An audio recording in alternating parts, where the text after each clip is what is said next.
नमस्कार, स्वागत है आपका हमारे YouTube channel advocate Deep legal hub में। आज के इस वीडियो का टॉपिक है RTI right to information act. Topic पर बात करने के पहले हम बात कर लेते हैं हमारे प्रीवियस वीडियो में पूछे गए 2 क्वेश्चन पर। आपसे पहला क्वेश्चन पूछा गया था रतौंधी किस विटामिन की कमी से होता है और दूसरा क्वेश्चन बेरी बेरी किस विटामिन की कमी से होता है। रतौंधी विटामिन ए की कमी से और बेरी बेरी विटामिन बी की। अब हम आते हैं हमारे आज के टॉपिक पर।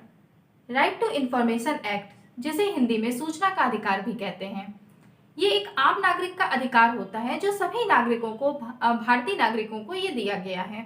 इसके तहत आप सरकार से उसके कार्यों के बारे में, क्या खर्च कहाँ किया जा रहा है, कितने खर्च किया जा रहा है, इस तरह के जितने भी क्वेश्चंस आप पूछना चाहते हैं सरकार से वो पूछ आप सकते हैं। इस एक्ट को बनाने का सबसे बड़ा मकसद ये था कि सरकार द्वारा जो काम किया जा रहा है उसमें पारदर्शिता का लाया जाना। इसी मकसद से इस एक्ट को पारित किया गया था। सरकार हर उस मामले में आपको जानकारी देने के लिए बाध्य है जिसकी जानकारी वो पार्लियामेंट में देती है। पार्लियामेंट में सरकार से जो भी क्वेश्चन पूछे जा सकते हैं उन सारे क्वेश्चंस के जवाब देने के लिए सरकार आपको भी बाध्य है। अगर आप वो सारे क्वेश्चन सरकार से पूछते हैं तो सरकार की ये जिम्मेदारी बनती है, ये बाध्यता बनती है कि वो आपको भी अवगत कराए आपसे, आपके द्वारा पूछे गए क्वेश्चंस के बारे में। आरटीआई आप कैसे फाइल कर सकते हैं? आपको अगर कोई जानकारी चाहिए, जैसे आपके अगर मोहल्ले में कोई सड़क बन रही है तो सड़क के बनने में कितने खर्च आ रहे हैं, कोई सरकारी हॉस्पिटल बन रहा है तो सरकारी हॉस्पिटल के बनने में कितना खर्चा आया, कोई सरकारी विद्यालय है उससे रिलेटेड अगर आपको किसी खर्च के बारे में पूछना है या उससे वहां से रिलेटेड आपको कोई जानकारी चाहिए तो आप वो भी सरकार से पूछ सकते हैं। आप चूंकि आप टैक्स पे करते हैं तो आपका ये जानने का पूरा अधिकार है कि आपके द्वारा जो पैसा दिया जा रहा है वो कहाँ किस मद में लगाया जा रहा है और कितना लगाया जा रहा है, किस मद में क्या क्या खर्च कर रही है सरकार, ये सारी चीजें आपको जानने का अधिकार है। किसी भी सरकारी विभाग से कि आप जानकारी मांग सकते हैं आरटीआई के द्वारा। हर सरकारी विभाग को अब बोला गया है कि वो अपने यहाँ एक जनसंपर्क अधिकारी की नियुक्ति करे, जिस जनसंपर्क अधिकारी का ये काम होगा कि वो जनता द्वारा पूछे जा रहे सवालों के जवाब जनता को दे। इसके लिए एक टाइम पीरियड भी फिक्स किया गया है।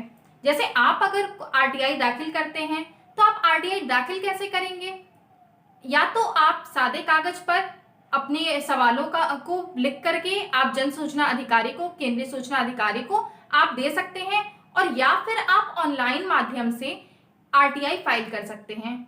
ऑनलाइन माध्यम से आरटीआई फाइल करने के लिए आपको आरटीआई ऑनलाइन की साइट पर जाना पड़ेगा। जिस साइट को आप खोलते हैं तो वहां पे सबमिट का ऑप्शन आता है। सबमिट ऑप्शन पे आप क्लिक करिए। क्लिक करने के बाद आपको सारी डिटेल वहां भरनी होती है, और आप जब उसको भर देते हैं तो बाद में आपका पूरा प्रोफार्मा जब वहां पे फिल हो जाता है तो आप उसको सबमिट कर देते हैं। आपको फिर जो भी जेन्युइन उसकी फीस होगी वो आपको फी पेड करनी पड़ेगी ऑनलाइन माध्यम से। आप जब उस फीस को भी आप पेड कर देते हैं तो आपके पास ऑनलाइन रिसिप्ट आ जाती है। अगर आप आरटीआई जो फाइल कर रहे हैं वो आप ऑफलाइन माध्यम से कर रहे हैं, जैसे आप किसी प्रोफार्मा पे कर रहे हैं, तो आपके लिए जरूरी नहीं है कि आप उसको एक कोई निश्चित उसका प्रोफार्मा बना नहीं हुआ है तो आप किसी भी सादे कागज पर लिख करके अपनी जो भी आपको सूचनाएं चाहिए उसके बारे में आप लिख करके उससे संबंधित सारी जानकारियां आप मांग सकते हैं। या फिर आप अपना जो एप्लीकेशन है वो आप टाइप करवा करके भी भेज सकते हैं।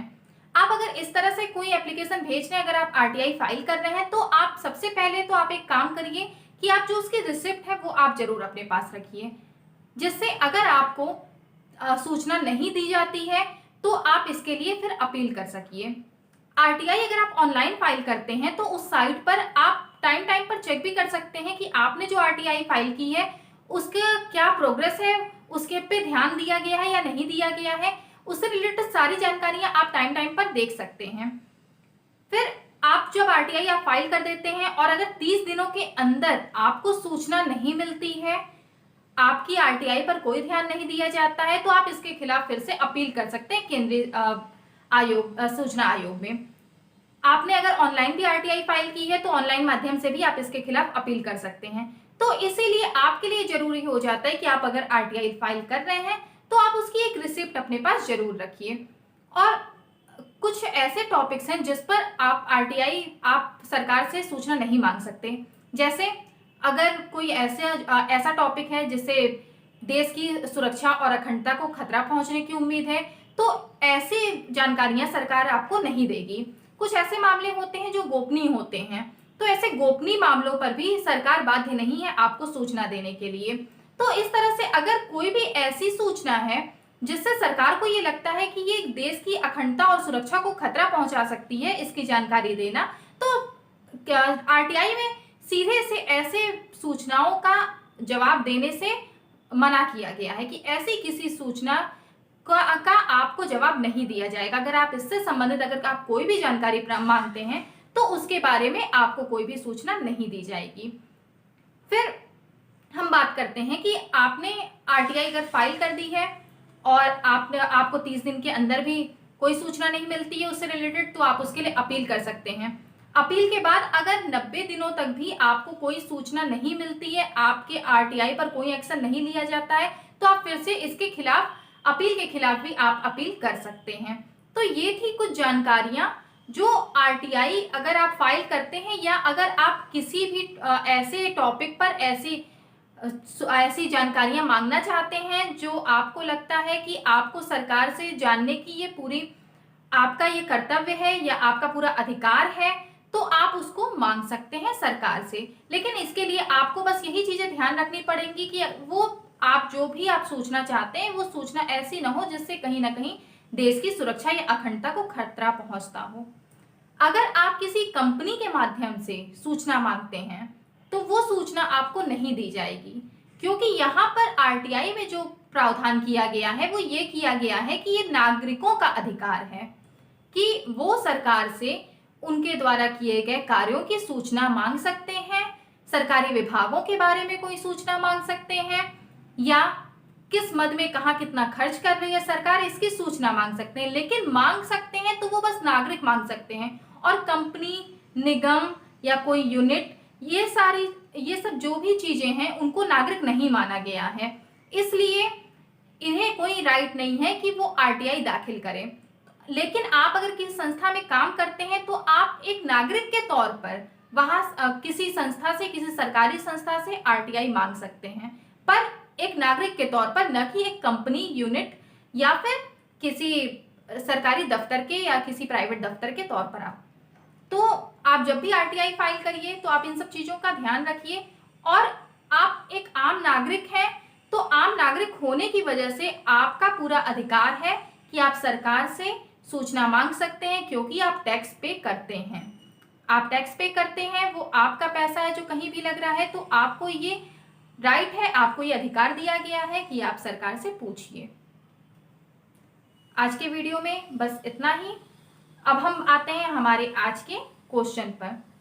हमारा पहला क्वेश्चन है कि मानव शरीर में सबसे ज्यादा मात्रा में कौन सा तत्व पाया जाता है? मानव शरीर में सबसे ज्यादा मात्रा में कौन सा तत्व पाया जाता है? और पानी का, शुद्ध जल का क्वथनांक कितना होता है? मतलब शुद्ध जल का क्वथनांक कितना होता है? इन दोनों क्वेश्चन का जवाब आप कमेंट सेक्शन में दीजिए। इससे रिलेटेड आपको जितना ज़्यादा से ज़्यादा पता हो आप वो भी कमेंट सेक्शन में लिखिए। आरटीआई के बारे में अगर आपको कुछ और जानना हो तो आप वो भी कमेंट सेक्शन में पूछ सकते हैं। धन्यवाद।